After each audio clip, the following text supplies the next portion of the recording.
Manicamagushe kwisizwe esintsundu, manicamagushe kubantwana bemfihlakalo Yama Africa, manicamagushe kwi-gatekeepers zenkolo kantu, kumagcini mafa wesizwe esintsundu. Ndiyacamagusha kunonke ugaba loyinkanyamba yesizwe sama-Afrika.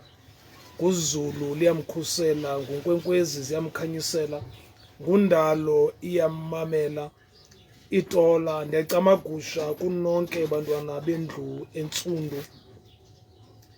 Lide ixesha ndigqibele ukuvela kuni, kodwa ngeli xesha lonyaka ndithi makhe ndivele ndizophakamisa isibane for loo makhaya angenaxolo.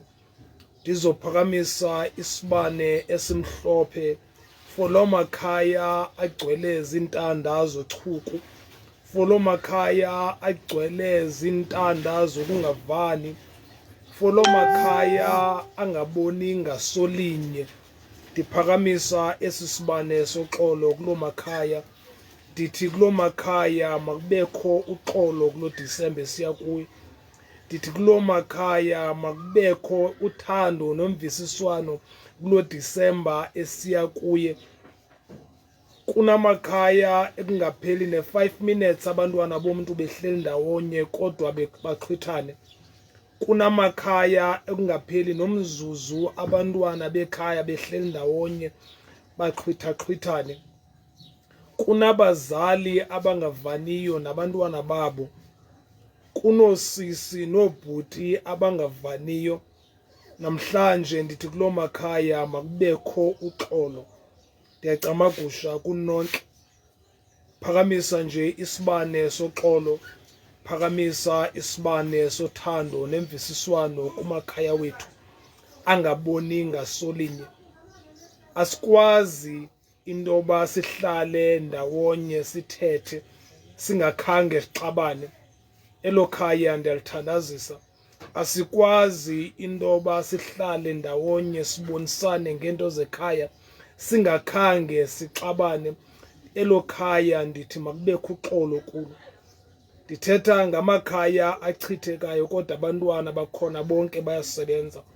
Ndithetha ngamakhaya anganankqubela phambili kodwa oobhuti bakhona bayaziwa into yokuba bayasebenza, imali banayo.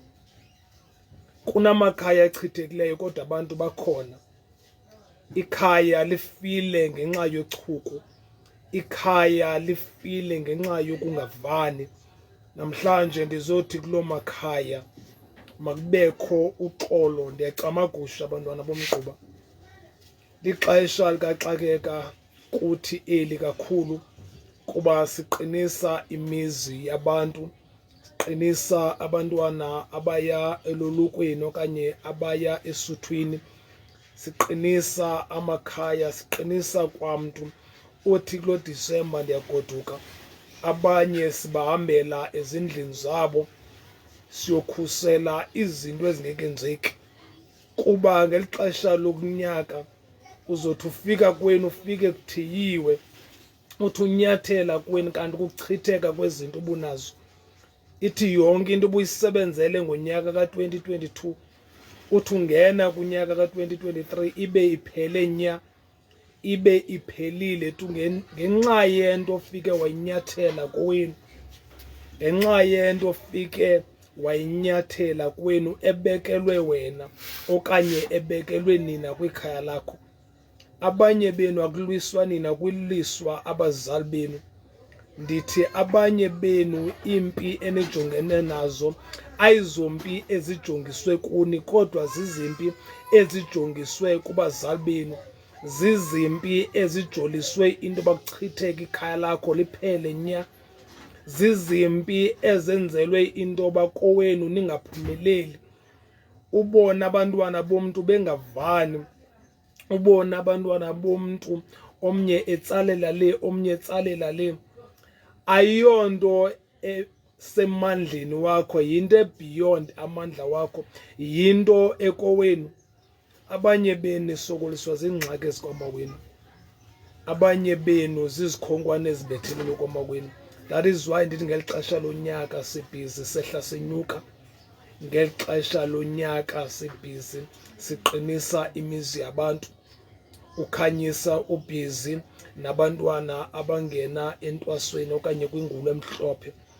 Ngeli xesha lonyaka sibabhizi kakhulu, abanye siyabahlwayelela, abanye siyobanyanga komawabo, abanye benza imisebenzi yakomawabo. Namhlanje ndiphakamise esi sibane into baze kuthi kowenu kubekho uxolo. Le nto yakho yongavani noodabs bakho, noomakazi bakho, noomalume bakho, ndithi mayiphele. Le nto yakho yokuba ungavani noodadewenu nabantakwenu, ndithi mayiphele kowenu ngaphantsi kwesithunywa semfihlakalo.